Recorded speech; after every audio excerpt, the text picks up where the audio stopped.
خلافت کے بنا اپنا نہیں کچھ بھی گزارا ہے. جتنی جماعت حضرت صاحب سے محبت کرتی ہے اس سے کہیں زیادہ حضرت صاحب ان سے محبت کرتے ہیں. کوئی ایسا بھی ہے. اب آپ کس طرح خلافت کے لیے پیاسے تھے، حضور کی ایک جھلک دیکھنا چاہتے تھے، حضور سے ملنا چاہتے تھے، اور وہ صورتیں ممکن نہیں تھیں فی الحال. دوسروں کے درد میں جاگے. کووڈ کی وجہ سے ملاقاتیں بھی بند ہو گئی، اور جو مجالس تھیں، جو وفود آتے تھے، وہ تو ویسے ہی سلسلہ ہی بند ہو گیا، رستے ہی بند ہو گئے، ملکوں نے اپنی حدود ہی بند کر دی. یقیناً ایک بندہ ہے خلیفہ وہ ہمارا ہے. السلام علیکم ورحمۃ اللہ وبرکاتہ. محترم ناظرین، آپ کی خدمت میں ایک دفعہ پھر ہم اپنے نئے پروگرام یعنی کہ گزشتہ سے پیوستہ کے دوسرے حصہ کے ساتھ حاضر خدمت ہیں. آج بھی ہم اپنے پیارے امام حضرت سیدنا خلیفۃ المسیح الخامس ایدہ اللہ تعالی بنصرہ العزیز اور اپنے جو پہلے دیگر خلفاء یا خلفائے راشدین کے واقعات لے کر آپ کی خدمت میں پھر حاضر ہیں. ہمارے ساتھ کافی دوست شریک گفتگو رہیں گے. میں سب سے پہلے ناظرین سے یہ درخواست کرتا ہوں کہ ہمارے اس ویڈیو کے چینل کے لنک کو زیادہ سے زیادہ شیئر کریں. جب آپ ویڈیو دیکھ لیں اس کے بعد بھی دوستوں کی رہنمائی کے لیے اس کو زیادہ سے زیادہ شیئر کیا کریں. جو لوگ ایسے ہیں جو کہ وہ بول نہیں سکتے یا کسی وجہ سے، کام کی وجہ سے یا کوئی اور وجہ سے وہ دیکھ نہیں سکتے، تو یہ بھی ان کی طرف سے ایک تبلیغی حصہ ہی شمار ہوگا ہمارے چینل کی طرف سے، اور اللہ تعالیٰ ہو سکتا ہے کہ آپ کو اس کا اجر بھی دے اور ضرور دے گا.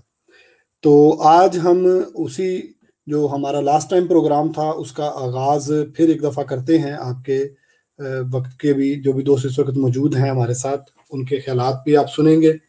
ہمارے ساتھ سب سے پہلے موجود ہیں محترم مکرم خادم، محترم مکرم عابد انور خادم صاحب. جی عابد انور خادم صاحب، آپ موجود ہیں؟ میں آپ سے اپنا مائک انمیوٹ کر لیں.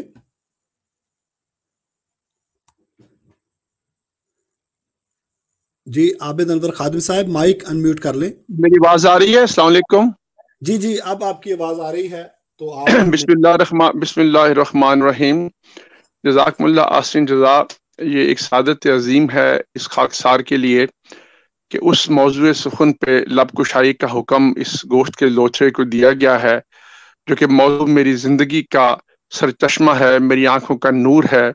میرے سانسوں میں خلافت احمدیت کی محبت ایسی ہے کہ آنسوں کے سوا اس موضوع پہ گفتگو ہو نہیں سکتی.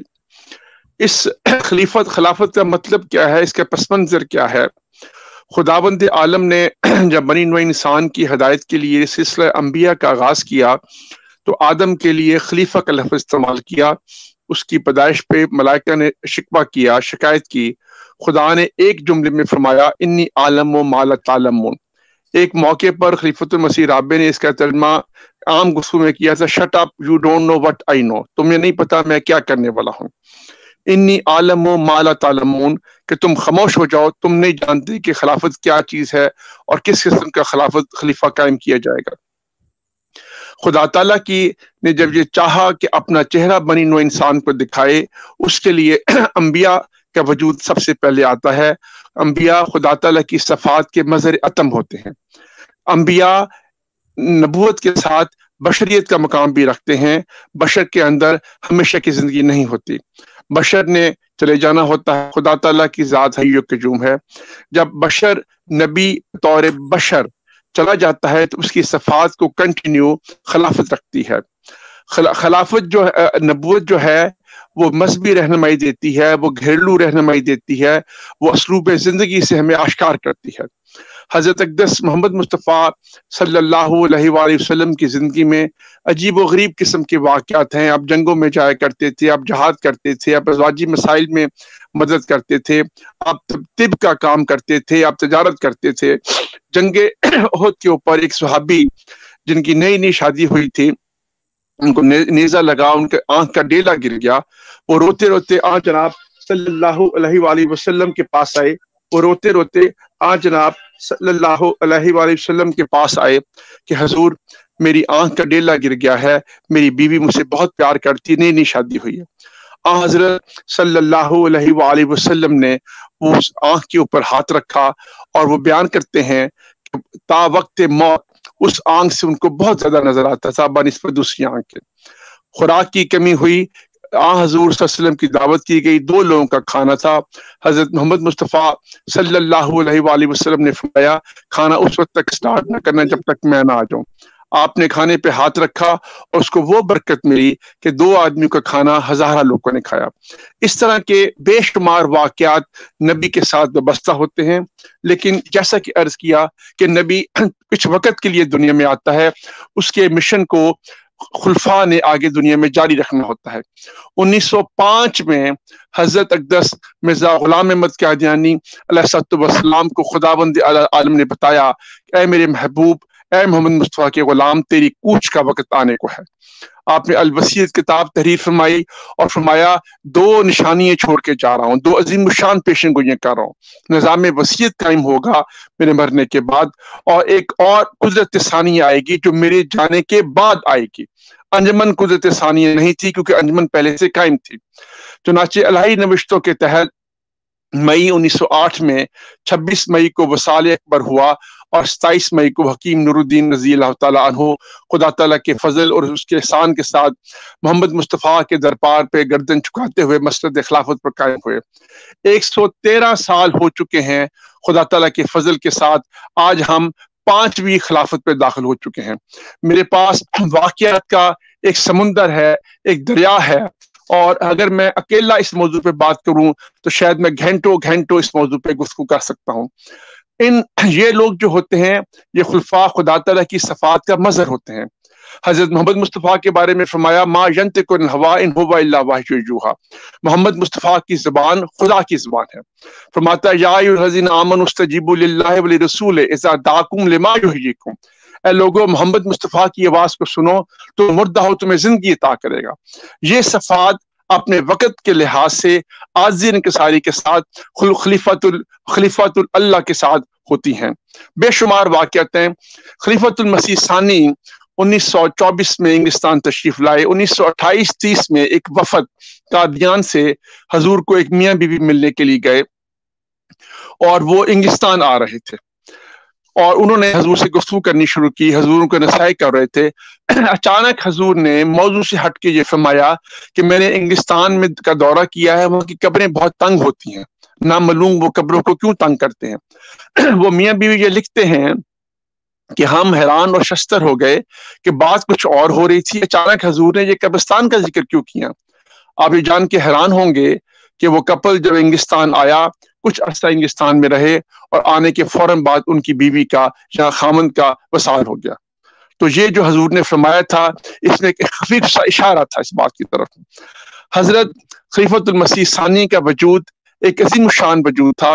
ہماری جماعت کے ایک بزرگ گزرے ہیں مولانا عبدالبالغ خان صاحب ناظر صلاح و شاد، انہوں نے مجھے بتایا سن 1956 میں خلیفۃ المسیح ثانی بغرض علاج انگلستان جا رہے تھے، حضور پہ چاقو کا حملہ ہوا تھا، حضور زیادہ گفتگو نہیں کرتے ہوتے تھے۔ فجر کی نماز پر مولوی عبدالمالک خان صاحب کو احمدیہ ہال میں طلب کیا گیا کہ حضور آپ کو بلا رہے ہیں۔ مولوی صاحب مجھے فرماتے ہیں کہ میں بھاگا بھاگا جوتی پہنے بغیر بھاگا بھاگا گیا۔ خلیفۃ المسیح نے فرمایا عبدالمالک یہ مجھے کہتے ہیں میں تقریر نہ کروں، ابھی ابھی جبرائیل آیا تھا اور مجھے سورۃ فاتحہ کی تفسیر نہیں سکھا کے گیا ہے۔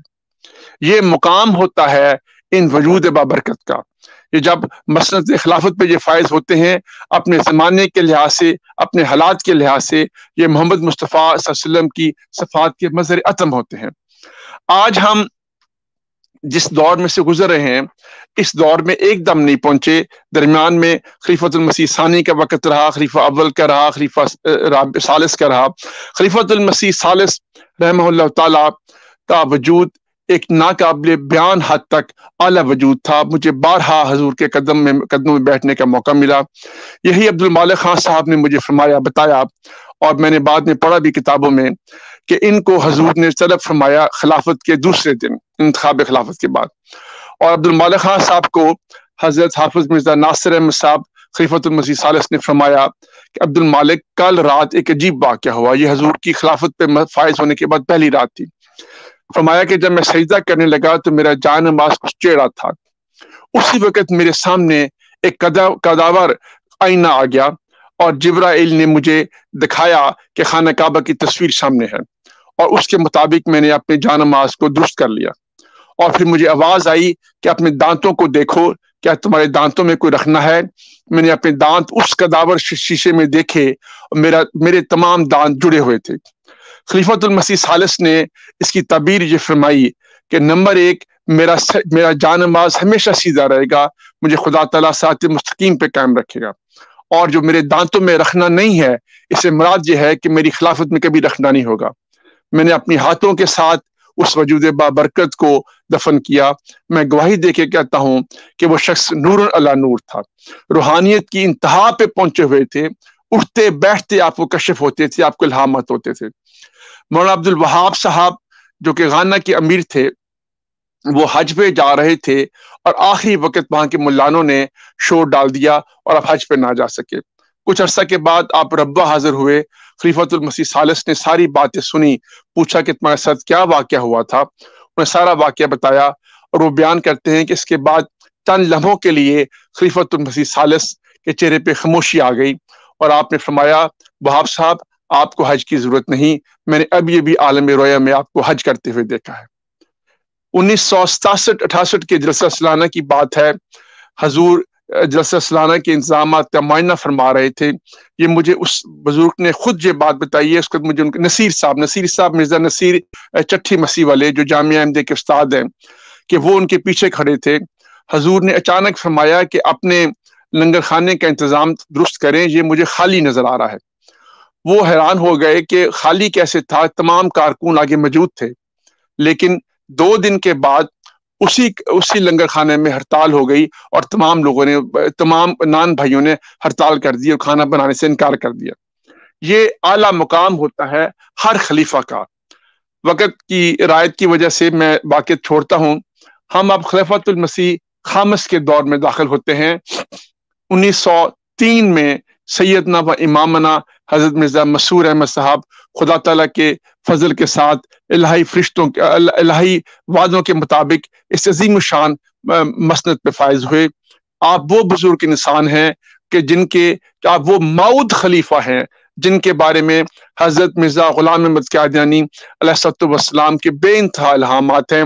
آپ کو فرمایا انی ماں کا یا مسرور، پھر فرمایا ابھی تو اس نے قاضی بننا ہے، اور پھر یہ بھی الہام ہے کہ اس کے قاضی بننے پر لوگ حیران ہو جائیں گے، کوئی بلیو نہیں کرے گا۔ یہ میں خلاصتاً بیان کر رہا ہوں۔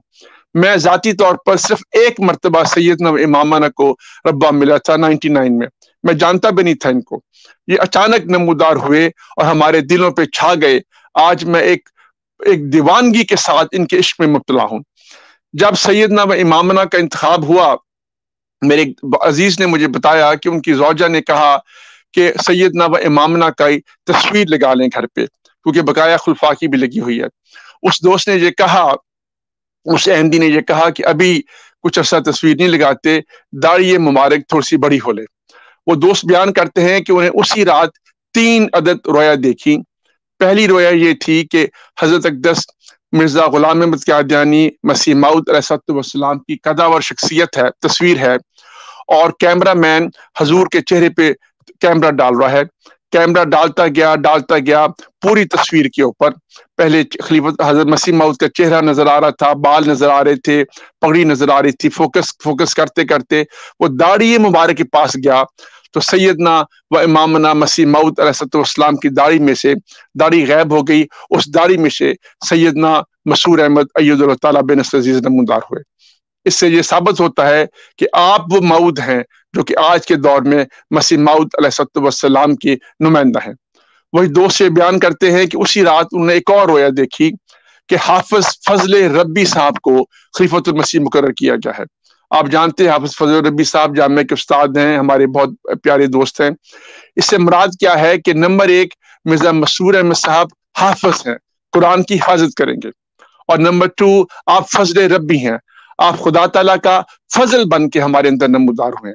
حضور کی 19 سالہ خلافت میں جماعت نے بے انتہا ترقی کی ہے، سینکڑوں نہیں ہزارہ مساجد بن چکی ہیں، گوئٹے مالا جیسے ملک میں ہاسپٹل قائم ہو چکے ہیں، افریقہ میں ہسپتال قائم ہو رہے ہیں، اور جماعت احمدیہ استحکام کے ساتھ دھیرے دھیرے اپنی شاہراہ منزل کی طرف جا رہی ہے۔ حضور کی دعاؤں کی قبولیت کے کاؤنٹ لیس واقعات ہیں، لیکن میں آپ کی توجہ ایک اور موضوع کی طرف کروانا چاہتا ہوں۔ مجھے بعض لوگوں نے بتایا کہ انہوں نے حضور کے پاس گئے، ایک دوست نے بتایا کہ انہوں نے کہا کہ حضور میں نیا آیا ہوں، دعا کریں مجھے نوکری مل جائے۔ وہ اپنے بیٹے کے ساتھ تھے، حضور نے کہا آپ کو نوکری کی کیا ضرورت ہے، بیٹا کمائے گا آپ کھائیں۔ اس کے بعد انہوں نے بشری تقاضے کے تحت کوشش بھی کی، لیکن ہر جگہ سے نوکری سے انکار ہو گیا۔ اس کے کچھ عرصہ کے بعد وہ دوبارہ ملنے کے لیے گئے، سال 1.5 سال کے بعد، تو حضور نے فرمایا کہ آپ نوکری کریں، میں دعا کروں گا اللہ تعالیٰ آپ کو نوکری دے دے، اور اس کے 2-3 دن کے بعد ان کو نوکری مل گئی۔ یہی دوست نذیر ان کا نام ہے، انگلستان میں رہتے ہیں، مجھے بیان کرتے ہیں کہ ان کی ہمشیرہ کی اولاد نہیں ہو رہی تھی اور ازواجی مسائل تھے۔ یہ واقعہ بہت توجہ کے ساتھ سننے والا ہے۔ ازواجی مسائل تھے، انہوں نے 2 دفعہ حضور کو کہا کہ حضور اس کے لیے دعا کریں، حضور خاموش ہو گئے، اور حضور کی خاموشی بہت معنی خیز تھی۔ یہ لوگ باہر آ کے بہت پریشان ہو گئے کہ حضور نے کچھ نہیں فرمایا، اور وہی شادی چند ماہ کے بعد ٹوٹ گئی۔ تو یہ جو ہے ما ینطق عن الہویٰ ان ہوا الا وحی یوحیٰ، یہ لوگ خدا کے اذن کے ساتھ بات کرتے ہیں، اور جب خدا کا اذن نہیں ہوتا یہ بات نہیں کرتے۔ ان کے قدم کس قدر مبارک ہوتے ہیں۔ ربوہ میں عزیزیہ دعا خانے والے ہوتے تھے، عزیز ڈوگر ان کا نام تھا، فوت ہو گئے ہیں۔ ان کے بھائی حلیم طیب صاحب کینیڈا میں رہتے ہیں۔ وہ یہ لکھتے ہیں کہ 1942-43 میں سیدنا خلیفۃ المسیح ثانی رضی اللہ تعالیٰ عنہ گھوڑے پہ بیٹھنے لگے تھے، تو عزیز صاحب نے اپنی ٹانگ آگے کر دی۔ وہ چاہتے تھے کہ حضور ان کی ٹانگ پہ پاؤں رکھ کے گھوڑے پہ سوار ہوں۔ چنانچہ سیدنا و امامنا حضرت مرزا بشیر الدین محمود احمد رضی اللہ تعالیٰ عنہ نے چند سیکنڈ کے لیے ان کی گھٹنے پہ پاؤں رکھا اور گھوڑے پہ سوار ہو گئے۔ انہوں نے بعد میں بیان کیا، میں ان سے بہت دفعہ ملا ہوں، کہ ان کو ہزارہ بیماری ہوئی ہیں، لیکن 50 سال ہو گئے ہیں وہ گھٹنا ان کا کبھی خراب نہیں ہوا۔ میرے والد صاحب بیمار ہوئے، یہ لمبا واقعہ میں انشاءاللہ تعالیٰ اگر کبھی خلیفۃ المسیح ثالث پہ پروگرام ہوگا تو تفصیل سے بتانے والا ہے۔ میرے والد صاحب کو حضور نے فرمایا آپریشن نہ کرائیں، میرے پاس آ جائے۔ حضور میرے والد صاحب ہاسپٹل چھوڑ کے فوراً ربوہ چلے گئے، اسی وقت ٹرین لی، گھر بھی نہیں گئے، سیدھا ربوہ پہنچ گئے۔ جو حضور نے دوائی دی، جس دوائی مرض کا علاج کیا، میرے والد صاحب اس کے بعد 40 سال تک زندہ رہے، بے انتہا بیمار ہوئے، لیکن وہ بیماری کبھی پیدا نہ ہوئی۔ یہ چند ایک واقعات ہیں، یہ واقعات جو ثابت کرتے ہیں کہ ہر موقع پر، صبح ہو شام ہو، عسر ہو یسر ہو، خدا تعالیٰ کی تائید اپنی انتہا کے ساتھ خلفائے احمدیت کے ساتھ شامل ہے۔ اور اس خلیفہ کے مقابل پہ مشرق سے کوئی دشمن اٹھے، مغرب سے کوئی اٹھے، کوئی تحریک اٹھے، کوئی حکومتیں اٹھیں، یہ پارا پارا ہو جائیں گی، کیونکہ یہ خلفاء جو ہوتے ہیں یہ خدا تعالیٰ کی صفات کے مظہر اتم ہوتے ہیں۔ آج ہم تمام احمدی کو یہ چاہیے اپنی سوچوں کے رخ کو بدل دیں۔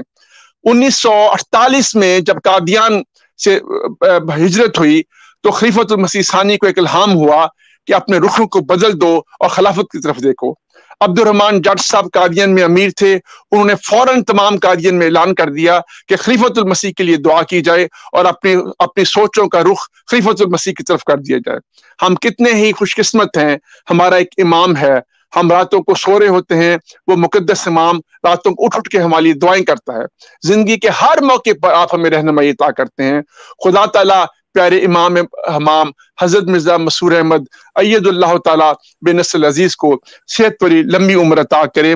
آخر پر میں ایک اقتباس پڑھ کے سنانا چاہتا ہوں، مجھے یہ بہت پسند ہے۔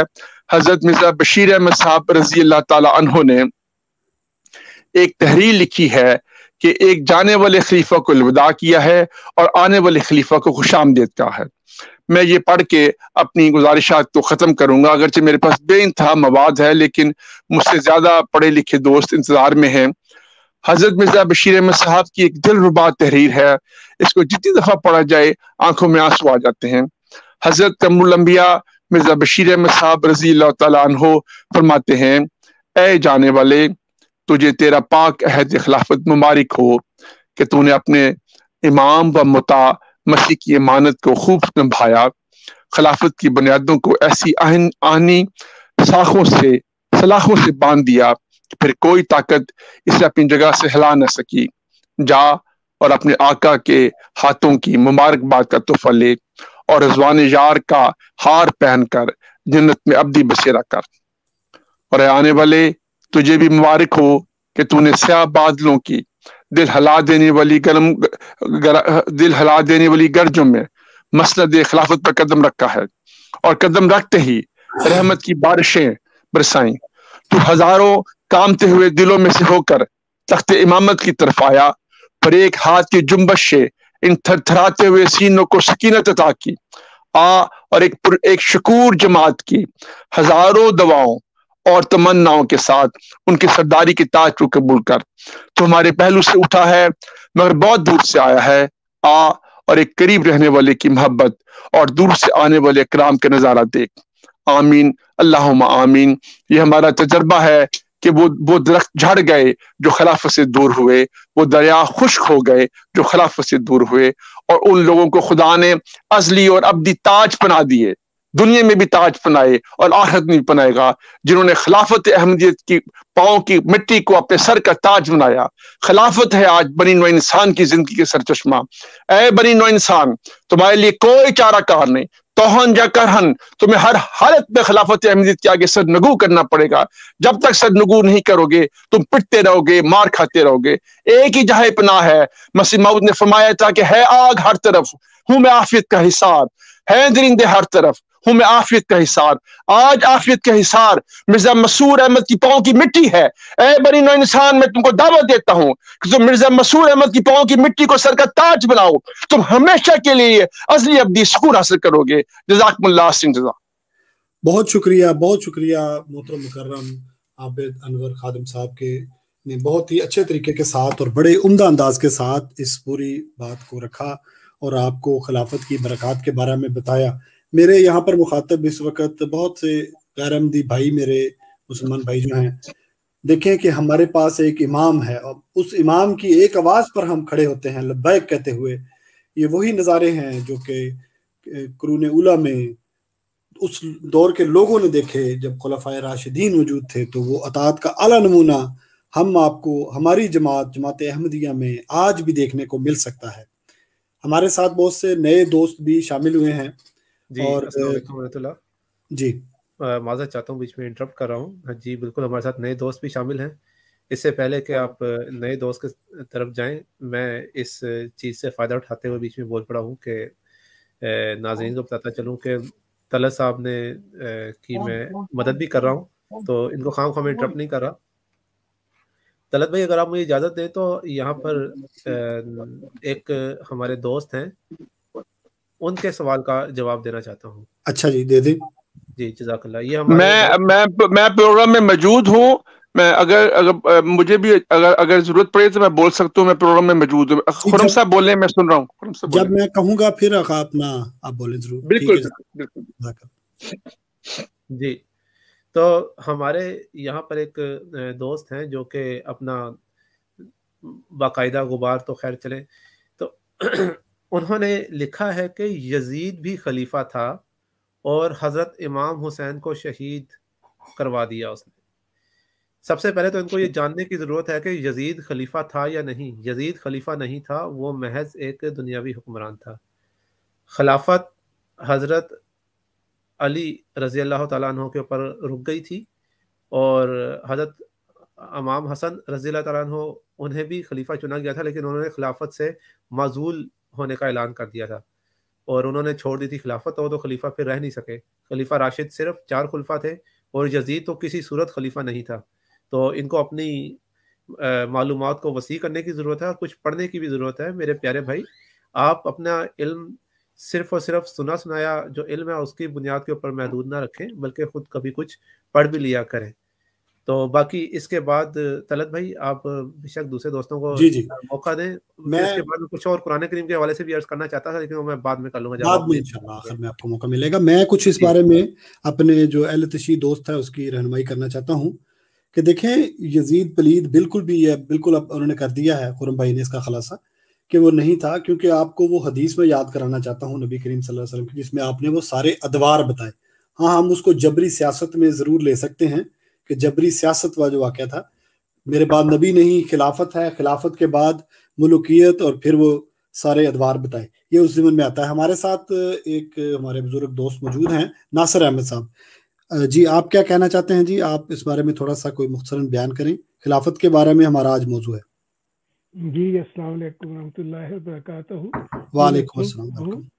بس یہ سب سے بڑا تو یہ ہے کہ اللہ تعالیٰ پر ہم پر بہت بڑا احسان ہے کہ ہمیں یہ نعمت عطا ہوئی ہے، اور نبی پاک صلی اللہ علیہ وسلم نے جو فرمایا تھا کہ نہاد النبوت قائم ہوگی، وہ ہم نے اپنی زندگی میں دیکھ لی، اور وہ سارے کام جو میرے آقا محمد صلی اللہ علیہ وسلم نے فرمائے تھے کہ میری امت کی یہ حالت ہوئے گی، وہ بھی ہو گئی۔ اور ایک خاص جماعت جس کی خبر میرے آقا وسلم نے دی تھی وہ بھی سامنے آ گئی۔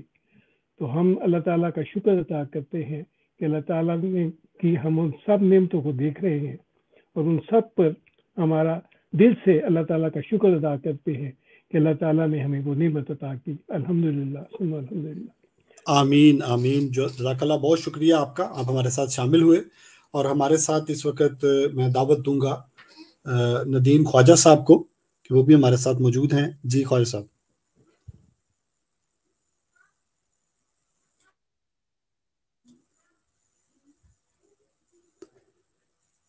آپ کی آواز نہیں آ رہی خواجہ صاحب۔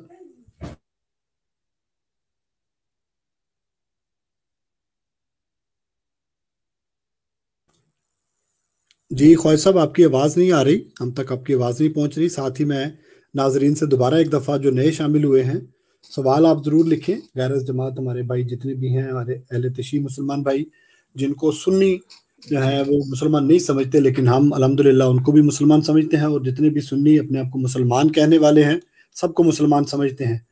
من صلی صلاتنا واستقبل قبلتنا واکل ذبیحۃ لنا فذلک مسلم، اس حدیث کے تحت۔ جی خواجہ ندیم صاحب۔ جی طلعت بھائی اب آواز آ رہی ہے کچھ؟ ہاں جی آپ آئیے۔ جی آپ بیان معذرت، کوئی بات مجھے سمجھ نہیں آئی کہ کیا وجہ ہوئی۔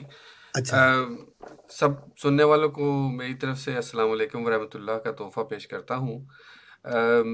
طلعت بھائی، عابد انور خادم صاحب نے جو بیان فرمایا ہے اس کے بعد میرے کہنے کے لیے تو کچھ زیادہ بچا نہیں۔ بہت ہی جامع طریقے سے انہوں نے خلافت علی منہاج النبوہ اور اس کے فضائل بیان کر دیے ہیں۔ میں صرف ایک نقطے پہ کا ذکر کروں گا جس کا مشاہدہ ہر احمدی کرتا ہے اپنی زندگی میں، اور ہر مسلمان جو کہ احمدی نہیں ہے بلکہ دوسرے مسلمان جو ہیں وہ اس کی خواہش رکھتے ہیں، اور وہ یہ ہے کہ خلافت جو ہوتی ہے وہ ایک اتحاد کی علامت ہوتی ہے۔ تمام جو ایمان رکھنے والے لوگ ہیں ان کو متفق و متحد کرتی ہے ایک نقطے پہ۔ اور آج آپ دیکھ سکتے ہیں کہ خلافت جو کہ اصل میں نبوت کا ہی دور ہوتا ہے، ایک نبی کا ہی دور ہوتا ہے اس کے اس دنیا میں جانے کے بعد، وہ تمام بنی نوع انسان جو اس نبی کو ماننے والے ہوتے ہیں یا جو اس مذہب کو ماننے والے ہوتے ہیں ان کو اکٹھا رکھتا ہے۔ اور آج ہم دیکھتے ہیں، اگر ہم جماعت احمدیہ میں خلافت کے نظام پہ نظر ڈالیں، میں ہسٹری کی جو خلافت ہے اس میں بات لمبی ہو جائے گی، اس لیے اس پہ نہیں جاؤں گا۔ میں صرف موجودہ حالات کی ہی نشاندہی کر دیتا ہوں کہ آج دنیا میں جتنے بھی احمدی ہیں وہ ایک خلیفہ کے ہاتھ پہ بیعت کر کے اس کے ایک اشارے پہ اپنی حرکات و سکنات بجا لاتے ہیں۔ حضور انور اید اللہ تعالیٰ بنصر العزیز اپنے جمعہ خطبہ میں یا کسی اور موقع پر اگر کوئی حکم صادر فرماتے ہیں یا کسی خواہش کا اظہار فرماتے ہیں تو تمام احمدی اس کو اپنا فرض سمجھتے ہوئے اس خواہش کے مطابق اپنی جو اعمال بجا لاتے ہیں۔ تو یہ ایک بہت بڑی نشانی ہے تمام امت مسلمہ کو اکٹھی کرنے کی، اور جماعت احمدیہ سے باہر جتنے بھی مسلمان مسالک ہیں وہ سب کے سب اسی خواہش کے پیش نظر خلیفہ یا خلافت کے منتظر ہیں۔ لہٰذا جیسا کہ آپ نے پہلے بھی فرمایا اور عابد انور صاحب نے بڑے ہی ببانگ دہل اعلان کے ساتھ دعوت دی ہے تمام لوگوں کو کہ اس خلافت میں ہی عافیت ہے، اور اس خلافت کے ہاتھ پر اکٹھا ہونے میں ہی اسلام کی بقا ہے اور مسلمانوں کی بقا ہے۔ تو انہی کے الفاظ کو آگے بڑھاتے ہوئے میں صرف اس بات پہ اکتفا کروں گا اور دعوت دوں گا تمام سننے والوں کو کہ اس خلافت کو قبول کریں اور اس کی بیعت کریں اور اپنی دنیا اور آخرت کو سنواریں۔ جزاکم اللہ احسن الجزا۔ بہت شکریہ جناب محترم خواجہ صاحب، آپ نے بڑے اچھے انداز کے ساتھ اپنے خیالات کا اظہار کیا خلافت کے برکات کے بارے میں۔ اب میری درخواست ہے خرم صاحب سے کہ وہ قرآن کریم کی آیات اور احادیث سے کچھ بیان فرمائیں، اور آخر میں بھی پھر تھوڑا سا ایک حدیث پیش فرماؤں گا۔ جی خرم صاحب۔ جی بہت شکریہ طلعت صاحب۔ اس سے پہلے کہ میں قرآن کریم کے حوالے سے کچھ احباب کے سامنے پیش کروں، میں آپ کی اجازت سے ایک چھوٹی سی چند سیکنڈز کی ویڈیو دکھانا چاہتا ہوں، اور اس ویڈیو کو دکھانے کے بعد میں ایک سوال پوچھنا چاہتا ہوں ناظرین سے۔ بیٹھ جائیں۔ حضور نے فرمایا ہے 2 سپیٹسیں۔ ہاں جی بیٹھ جائیں۔ حضور نے فرمایا ہے 2 سپیٹسیں۔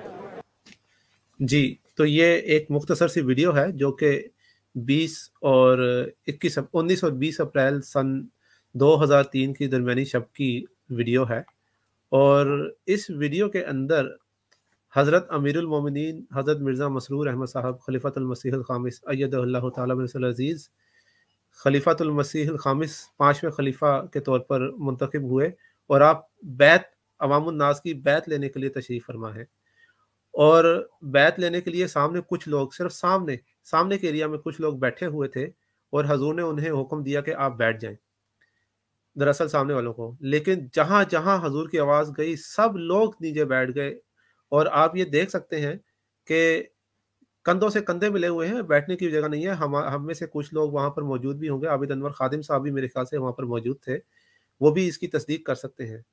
اور اس واقعے کو دیکھنے کے بعد کہ خلیفہ وقت کے ایک حکم کی ایسے فوراً اطاعت کرنے کے لیے لپکتے ہیں لوگ کہ جیسے حضرت صلی اللہ تعالیٰ علیہ وآلہ وسلم نے ایک مرتبہ خطبہ جمعہ ارشاد فرماتے ہوئے مسجد نبوی کے اندر کچھ کھڑے لوگوں کو حکم دیا کہ بیٹھ جاؤ، تو اس وقت آپ کی آواز مسجد سے باہر بھی گئی، اور ایک صحابی مسجد جا رہے تھے اور وہ باہر ہی بیٹھ گئے، اور بیٹھتے بیٹھتے مسجد کے اندر بیٹھ کے ایسے گھسٹتے مسجد کے اندر وہ داخل ہو رہے تھے، تو کسی نے دیکھا انہوں نے کہا کہ یہ حکم آپ کے لیے تو نہیں، یہ تو اندر والوں کے لیے ہے۔ تو انہوں نے کہا کہ میرے کان میں نبی کریم صلی اللہ علیہ وسلم کی آواز پڑی ہے کہ بیٹھ جاؤ، اور اس لیے میں نے سنا ہے اور اطاعت کی اور حکم کی فرما برداری کی ہے۔ تو یہ اعلیٰ نمونہ ہے جو کہ جماعت احمدیہ کے افراد جنہوں نے حضرت اقدس مسیح موعود علیہ السلام اور خلیفۃ المسیح سے تربیت پانے کے بعد دکھایا ہے۔ میں تمام غیر احمدی دوستوں سے پوچھتا ہوں جو کہ خود کو مسلمان کہلاتے ہیں، کیا ان کے اندر اس کا 10واں حصہ بھی ہے اس نمونے کا؟ اس کا جواب وہ خود اپنے آپ کو دیں، مجھے نہ دیں، نہ ہی ہمیں ان کو ضرورت ہے کہ بتائیں۔ خرم بھائی میں ایک چیز چھوٹی سی کہنا چاہتا ہوں کہ یہ ابھی فی الحال آپ کی اجازت ہے تو یہ سڑک جو سامنے والی سڑک ہے، جو لیفٹ سائیڈ والی سڑک ہے، اس کا نظارہ تھا۔ ابھی اس کے ایک بیک سائیڈ والی سڑک ہے، وہاں پر بھی ایک کثیر تعداد، ایک کثیر ہجوم جو کہ اس وقت وہاں اکٹھے تھے خلافت کے جو موقع پر، تو وہ بھی لوگ بیٹھ گئے سارے۔ یہ تو ابھی سامنے کیمرہ مین نے جو دکھا دیے۔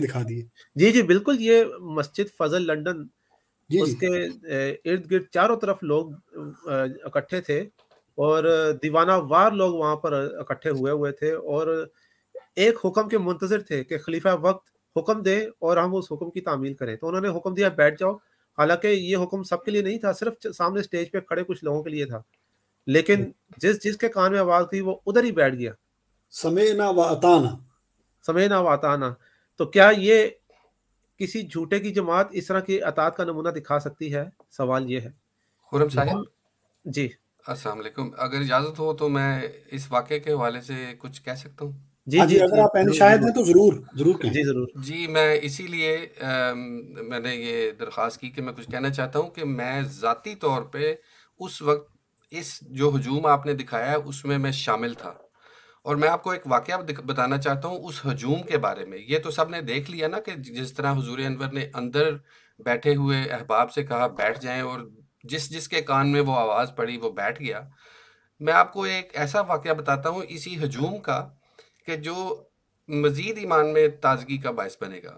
اس ہجوم میں اس شخص کو جانتا نہیں, لیکن میں نے دیکھا کہ ایک شخص جس کی ٹانگ پہ پلستر چڑھا ہوا تھا اور اس کے ہاتھوں میں 2 بیساکھیاں یا کرچز تھیں, اور جو ہی آواز آئی بیٹھ جائیں تو ظاہر ہے یہ حضور انور کی طرف سے, چونکہ لوگ پہچانتے تو نہیں تھے کہ حضور انور کی آواز کون سی ہے اس وقت, اور جو ہی امام صاحب نے کہا کہ حضور انور فرما رہے ہیں کہ احباب بیٹھ جائیں, آپ یقین کریں چونکہ رش بہت تھا, لوگ بالکل ایک دوسرے کے ساتھ جڑے ہوئے تھے, اور جو ایک محاورہ ہے تل دھرنے کی جگہ نہیں تھی وہ والا عالم تھا. تو جو ہی امام صاحب کی آواز آئی کہ حضور انور فرما رہے ہیں کہ احباب بیٹھ جائیں, میں اس شخص کو دیکھ رہا تھا جو بیساکھیوں کے ساتھ کھڑا تھا. اس نے اپنی بیساکھیاں چھوڑی اور اپنے آپ کو دھڑام سے زمین پہ پھینکنے کی کوشش کی, لیکن چونکہ ہجوم اتنا تنگ تھا کہ وہ زمین پر گر نہیں سکا اور وہ لوگوں میں پھنس گئے, جیسے لٹک جاتا ہے نا آپس میں لوگ پھنس گئے ہوتے ہیں. تو اس نے جھٹکا دے کے اپنے آپ کو زمین پہ گرایا, اور اس نے اس چیز کی پرواہ نہیں کی کہ اس کی ٹانگ پہ چوٹ لگی. میرا خیال ہے شاید ہڈی وڈی ٹوٹی ہوگی, کیونکہ تقریباً گھٹنے سے اوپر تک اس کے پلستر چڑھا ہوا تھا. اور اس نے اپنے آپ کو گرایا اور یوں لگا کہ جیسے سمندر کی ایک لہر زمین کی طرف جیسے ہلتی ہے نا, اس طرح پوری گلی تا حد نظر لوگ زمین پہ بیٹھ گئے. اور جو لوگ کچھ لوگ بیٹھے ہوئے تھے, تھک گئے تھے, کافی دیر سے مسجد کے باہر کھڑے تھے. میں نے ان کو دیکھا جس میں بھی شامل تھا کہ میں پہلے سے بیٹھا ہوا تھا. تو ہم لوگوں نے اپنا سر اور نیچے کی طرف کر لیا کہ حضور کے حکم کی تعمیل ہو جائے ہم سے کسی طرح. تو یہ ایک بڑا روح پرور اور بڑا ہی ایمان افروز نظارہ تھا جو کہ ساری دنیا نے اور ہمارے غیر احمدی بھائیوں نے بھی اس کا نوٹس کیا, اور لوگوں نے تعریف بھی کی کہ ایسا نظارہ ہم نے کہیں اور نہیں دیکھا. ہو سکتا ہے آپ کو میری آواز میں اس وقت بھی وہ رکت محسوس ہو رہی ہو, کیونکہ مجھے تو یہ خرم صاحب نے جب یہ نظارہ دکھایا تو وہ یاد تازہ ہو گئی اور میرے رونگٹے ایک قسم کے کھڑے ہو گئے. تو میں نے کہا میں تھوڑا سا ذکر میری طرف سے بھی ہو جائے. بہت شکریہ. جی بہت شکریہ, جزاک اللہ. اب میں انتہائی اختصار کے ساتھ قرآن کریم کی ایک آیت کی طرف توجہ دلانا چاہتا ہوں اپنے ناظرین کی. یہ سورہ نور کی آیت نمبر 56 ہے. اللہ تعالیٰ اس میں فرماتا ہے اعوذ باللہ من الشیطان الرجیم وعد اللہ الذین آمنوا منکم وعملوا الصالحات لیستخلفنہم فی الارض کما استخلف الذین من قبلہم, کہ تم میں سے جو لوگ ایمان لائے اور نیک اعمال بجا لائے ان سے اللہ نے پختہ وعدہ کیا ہے کہ انہیں ضرور زمین میں خلیفہ بنائے گا جیسا کہ اس نے ان سے پہلے لوگوں کو خلیفہ بنایا. پھر آگے اللہ تعالیٰ نے فرمایا اور ان کے لیے ان کے دین کو جو اس نے ان کے لیے پسند کیا ضرور تمکنت عطا کرے گا, اور ان کی خوف کی حالت کے بعد ضرور انہیں امن کی حالت میں بدل دے گا. وہ میری عبادت کریں گے, میرے ساتھ کسی کو شریک نہیں ٹھہرائیں گے, اور جو اس کے بعد بھی ناشکری کرے تو یہی وہ لوگ ہیں جو نافرمانی کرنے والے ہیں, جو نافرمان ہیں. اب اس میں سارا سر یہ ہے کہ اللہ تعالیٰ نے ان لوگوں سے وعدہ کیا ہے جو ایمان لائے اور مناسب حال عمل نیک عمل بجا لائے, ان سے پختہ وعدہ کیا کہ ان کو اللہ تعالیٰ زمین پر خلیفہ بنائے گا. اور خلیفہ کیسے بنائے گا یہ تو حضرت صلی اللہ علیہ وآلہ وسلم نے بہرحال خبر تو دے رکھی تھی پہلے سے ہی, کہ فرمایا تھا کہ میں تم لوگوں میں جب تک اللہ چاہے گا رہوں گا، پھر اس کے بعد خلافت شروع ہوگی، پھر وہ تب تک رہے گی جب اللہ چاہے گا، پھر بادشاہت شروع ہو جائے گی، پھر وہ بھی تب تک رہے گی جب اللہ چاہے گا، پھر جابر بادشاہت شروع ہو جائے گی، پھر اس کے بعد اللہ تعالیٰ خلافت اعلیٰ منہاج النبوہ قائم کرے گا. یعنی خلافت اعلیٰ منہاج النبوہ وہ خلافت جو کہ نبوت کی طرز کے اوپر ہوتی ہے، جو نبوت کے منہج کے اوپر ہوتی ہے، اللہ تعالیٰ وہ خلافت قائم کرے گا. پھر راوی بیان کرتے ہیں کہ اس کے بعد حضرت صلی اللہ علیہ وآلہ وسلم خاموش ہو گئے، جس سے یہ پتہ چلتا ہے کہ یہ سلسلہ شروع تو ہو جائے گا لیکن یہ دائمی سلسلہ ہوگا، یہ نہ رکنے والا سلسلہ ہوگا. تو اب سوال یہ ہے کہ وہ خلافت جس کی پچھلے کئی دہائیوں سے مسلمان کوشش کر رہے ہیں قائم کرنے کی، بالعموم بات کروں، مسلمانوں سے مراد میری بالعموم مسلمان کوشش کر رہے ہیں، حکومتوں نے بھی کوشش کی پر وہ قائم نہ کر سکے. یہاں تک کہ اسلامی سربراہی کانفرنس بھی 1973 میں 1974 میں ہوئی، اور اس میں بھی انہوں نے فیصلہ کیا کہ ہم خلیفہ بناتے ہیں. مختلف جو اسلامی ممالک ہیں ان کے سربراہان شامل ہوئے تھے اس میں، اور وہ غالباً اسلام آباد میں بھی تھی، پاکستان میں. تو اس وقت ان کے آڑے آ رہی تھی جماعت احمدیہ، اور وہ آڑے ایسے آ رہی تھی کہ تعلیمات ہیں کہ ایک وقت میں تو ایک ہی خلیفہ ہوتا ہے، ایک سے زیادہ خلیفہ نہیں ہو سکتے. حضرت مرزا ناصر احمد صاحب امام جماعت احمدیہ خلیفۃ المسیح ثالث وہ خلیفہ تھے. تو انہوں نے کہا کہ جی اس وقت تو ایک خلیفہ کلیم تو کر رہے ہیں کہ میں خلیفہ ہوں اور مسلمان ہوں اور مسلمانوں کا خلیفہ ہوں، تو ان کے ہوتے دوسرا کیسے ہو سکتا ہے؟ تو اس وقت پھر فیصلہ کیا کہ احمدیہ کو ہم کافر قرار غیر مسلم قرار دے دیتے ہیں. جب ان کی قانونی حیثیت ہی ختم ہو جائے گی تو پھر بات ہی ختم، پھر ہم اپنی مرضی کی خلافت قائم کر دیں گے. انہوں نے اس میں بھی جو کچھ کرنا تھا کر دیا 1974 میں. لیکن اس کے باوجود خلافت کو قائم نہ کر سکے، ہر ممکن کوشش کر لی پر خلافت قائم نہ ہو سکی. کیوں خلافت قائم نہ ہو سکی؟ کیونکہ اللہ تعالیٰ نے فرمایا تھا کہ وہ لوگ جو ایمان لائے، تم میں سے جو لوگ ایمان لائے اور اعمال صالح بجا لائے، ان کو اللہ تعالیٰ زمین پر خلیفہ بنائے گا جیسے تم سے پہلے لوگوں کو خلیفہ بنایا تھا. اور پھر خلیفہ بنانے کے بعد کیا ہوگا؟ اللہ تعالیٰ ان کے دین کو جو ان کے لیے پسند کیا ہے ضرور اس میں تمکنت عطا کرے گا، اور ان کے اندر جو خوف کی اور بے چینی کی حالت ہے اس کو امن میں بدل دے گا. تو اب یہ سب کچھ اس میں ایک کام بھی نہ ہوا تو یہ خوف کی حالت امن میں کیسے بدلے گی؟